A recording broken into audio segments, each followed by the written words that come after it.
قرآن مجید میں اللہ تعالیٰ نے نبی پاک صلی اللہ تعالیٰ علیہ وسلم کے صحابہ کرام کا تذکرہ بڑے ہی خوبصورت اور دل نشیں انداز میں فرمایا محمد الرسول اللہ، محمد صلی اللہ تعالیٰ علیہ وسلم اللہ کے رسول ہیں، والذین معہ، اور وہ جو ان کے ساتھ ہیں۔ قربان جائیں اس ادا پہ، اس انداز پہ، وہ جو ان کے جو حضور کے ساتھ ہیں۔ ان کی تعریف یہ ہے کہ اشداء علی الکفار، وہ کافروں پہ سخت ہیں، رحماء بینہم، اور آپس میں بڑے رحم دل ہیں۔ نبی کریم صلی اللہ تعالیٰ علیہ وسلم کے اولین تربیت یافتہ جو لوگ ہیں صحابہ اور اہل بیت، ہر لحاظ سے امت کے لیے یہ لوگ منارہ نور ہیں۔ صحابہ سارے کے سارے عادل ہیں، ہدایت کے ستارے ہیں۔ نبی پاک صلی اللہ تعالیٰ علیہ وسلم نے ہمیں صحابہ اور اہل بیت کی محبت بھی سکھائی، عقیدت بھی سکھائی، ان کے پیچھے چلنے کا سبق بھی پڑھایا۔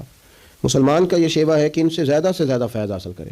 ہمارے ہاں چند ایک صحابہ کا ذکر ہوتا ہے، اور باقی جو اتنے سارے لوگ ہدایت کی روشنی دے کے گئے اور جن کا نبی کریم سے پیار تھا اور نبی کریم کا ان سے بڑا پیار تھا، ان لوگوں کا بھی تو ذکر ہونا چاہیے نا۔ رجب شریف کی 12 تاریخ کو وصال ہوا ہے حضور کے بڑے پیارے چچا جان حضرت عباس کا رضی اللہ تعالی عنہ۔ سیدنا عباس رضی اللہ تعالی عنہ سے نبی کریم صلی اللہ علیہ وسلم کو بڑا ہی پیار ہے، اور حضرت عباس کو حضور سے بڑا پیار ہے۔ تاریخ کی بعض کتابیں بتاتی ہیں کہ 3 سال پہلے حضور سے ان کی ولادت ہوئی، لیکن پیار تھا۔ اور اگرچہ وہ چچا تھے پر محبوب کا جو وہ ادب کرتے تھے نا، چچا بھی تھے، عمر میں بھی 3 سال پہلے دنیا میں آئے۔ کسی نے پوچھا، اور مشہور قول ہے ان کا، کسی نے پوچھا آپ بڑے ہیں کہ حضور؟ فرمانے لگے نہیں، بڑے تو حضور ہی ہیں، پیدا پہلے میں ہوا تھا۔ یہ ترتیب گفتگو کی اور یہ انداز ادب کا اور یہ رنگ انوکھا ان کا۔ بڑی جلدی اسلام کی روشنی سے آگاہ ہو گئے تھے، لیکن بعض حکمتوں کے تحت انہوں نے اپنے اسلام کا اعلان جنگ بدر کے بعد کیا، ورنہ ہر مقام پر وہ دینی تحریک کے نہ صرف یہ کہ قائل رہے بلکہ سپورٹر رہے۔ اور مکہ شریف میں رہتے ہوئے مکے میں جن غریب مسلمانوں کو تنگ کیا جاتا تھا ان کی معاونت بھی کرتے، سرپرستی بھی کرتے، اور یہاں سے مفید مشورے بھی حضور کو دیتے حضرت عباس۔ بلکہ بڑا شروع میں جب مدینہ شریف کے لوگ حضور سید عالم علیہ السلام کی خدمت میں آئے کہ آپ تشریف لے آئے ہمارے پاس، حضرت عباس نے ان سے کہا تمہیں حضور کی شانوں کا پتہ ہے، عظمتوں کو جانتے ہو؟ محبوب تو اپنے قبیلے میں بھی بڑی شان والے ہیں، اگر تو حفاظت کر سکتے ہو تو لے کے جانا۔ تو اہل مدینہ نے کہا کہ ہم جانیں قربان کریں گے، بچے یتیم کرائیں گے، ہر چیز سے بڑھ کر حضور کا خیال کریں۔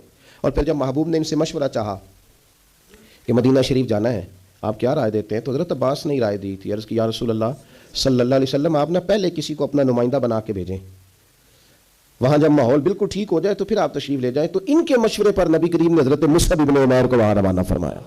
شروع سے قائل تھے۔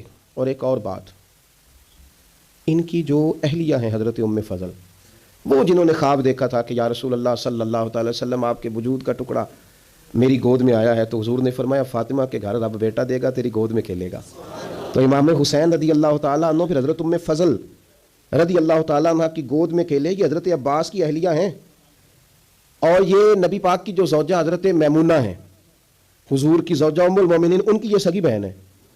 اور حضرت ام فضل کا یہ مقام ہے کہ تاریخ کی کتابیں بتاتی ہیں سیرت کی کہ حضرت خدیجہ الکبریٰ رضی اللہ تعالیٰ عنہ کے بعد جس بی بی نے سب سے پہلے کلمہ پڑھا وہ حضرت عباس کی زوجہ ہے، حضرت ام فضل۔ اور بڑا پیار کیا نبی پاک سے، حضور ان کے گھر میں جا کے آرام کرتے، اور شہزادے حسنین کریمین تو بڑا ہی کھیلتے حضور کی چچی کے گھر میں جا کے۔